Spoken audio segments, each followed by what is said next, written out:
Salut à tous et bienvenue sur DC Marvel News. Cette vidéo est une analyse complète du premier épisode de Falcon et le Soldat de l'Hiver, seconde série du MCU sur Disney+, après WandaVision. Ici, pas de sorcière ni de super pouvoir, mais un autre duo pas comme les autres. Tous deux amis de Captain America, ils vont devoir travailler ensemble malgré leurs différends. Alors, qu'avez-vous manqué dans ce premier épisode?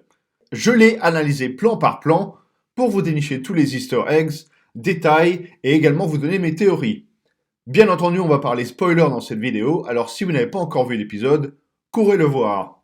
Il y a toujours un Funko Pop WandaVision à gagner, rendez-vous en fin de vidéo pour savoir comment participer.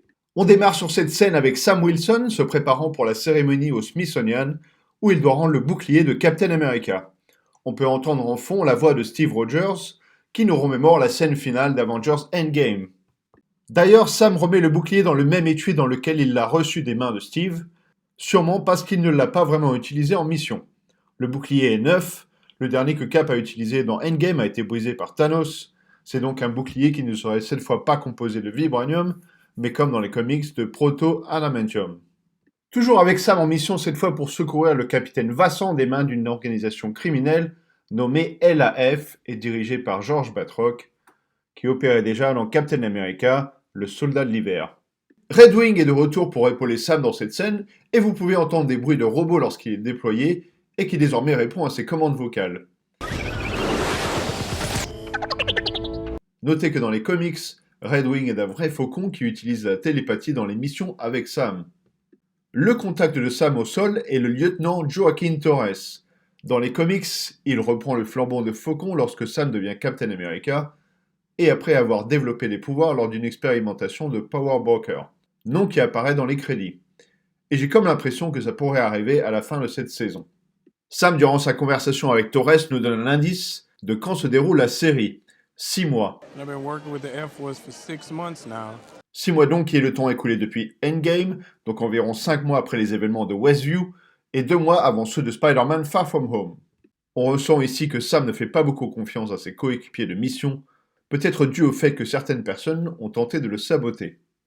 Torres lui montre ensuite le signe des Flag Smashers en réalité augmentée. Comme il le dit dans cette scène, les Flag Smashers sont une organisation anarchiste dirigée par Karli Morgenthau et dont le but est d'unifier le monde et abolir les frontières. Dans les comics, Flag Smasher est un homme qui agit seul, alors qu'ici c'est un groupe entier sous sérum de super soldats. Sam ensuite introduit le sujet des inégalités, un thème qui apparemment sera récurrent tout au long de la série et qui est abordé en fin d'épisode. Torres ensuite demande à Sam ce qu'il est advenu de Cap et reprend une théorie qu'il a lue sur internet, comme quoi il serait sur la Lune. Une théorie qui me fait rappeler les mésaventures d'un membre de la Umbrella Academy, Luthor. Alors si le vieux Cap n'est pas mort, où peut-il bien être? En même temps, ce ne serait pas une théorie folle quand on pense que Fury est dans un vaisseau Skrull, que Monica devrait rejoindre après la visite d'un ami dans WandaVision. Alors je ne vais pas infirmer ou confirmer cette théorie, mais je pense qu'on devrait sûrement avoir une réponse, tôt ou tard. On passe ensuite à la cérémonie au Smithsonian, où Sam remet le bouclier à l'exposition Captain America, cérémonie où le colonel James Rhodes est présent. Il y a d'ailleurs un tas d'easter eggs et de références au premier film Captain America dans cette expo, le premier uniforme de Cap, sa moto et son bouclier, l'uniforme de Pinkerton, membre du All-In Commando, le formulaire 4F, le premier comics Captain où Hitler se prend un pain, l'affiche du show Captain America, la photo que Peggy a sur son bureau, la photo où il tient la portière, le moment où il sort de la capsule après avoir reçu le sérum de super soldat.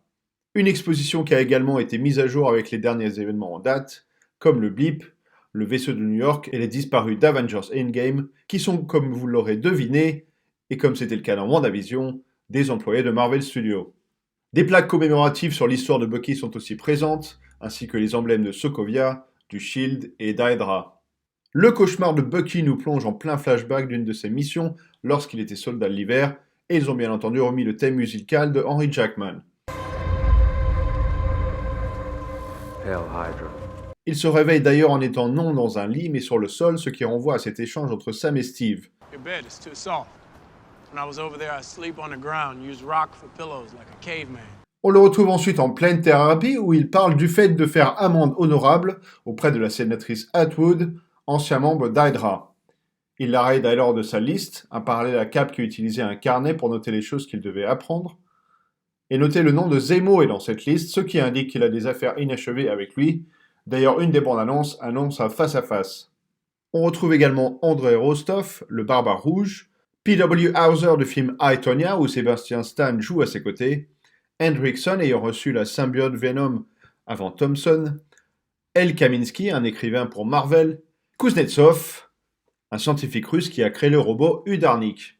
Bucky sauve ce vieux monsieur d'une bagarre dans une allée.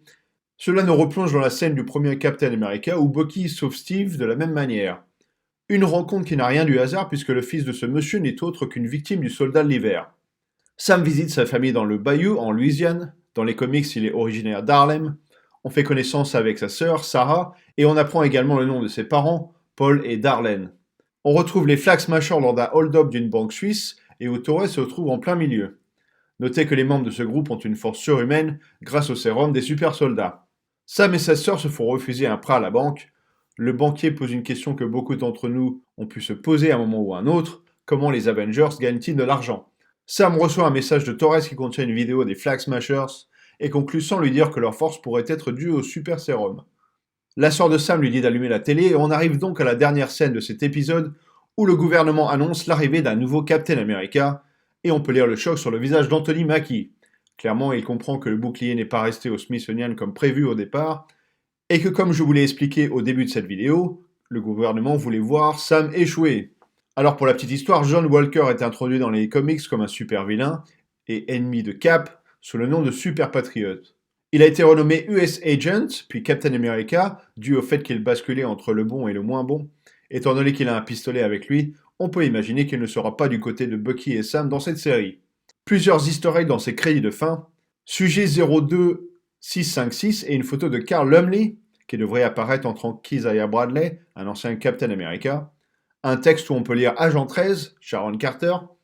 La date du 16 décembre 1991, le jour où Bucky a tué les parents de Tony Stark. Une photo de Madripoor que l'on découvrira dans un des épisodes. Et enfin le masque du baron Zemo que nous allons revoir très vite. Et c'est donc tout pour cette vidéo. Un premier épisode vraiment très plaisant qui devrait ravir les amateurs d'action. N'oubliez pas qu'il y a toujours un Funko Pop WandaVision à gagner sur la chaîne. Un tirage au sort sera effectué au 50e abonnement. Pour participer, likez la vidéo et abonnez-vous à la chaîne. Retrouvez-moi également sur Twitter et Instagram, DC Marvel FR. A plus.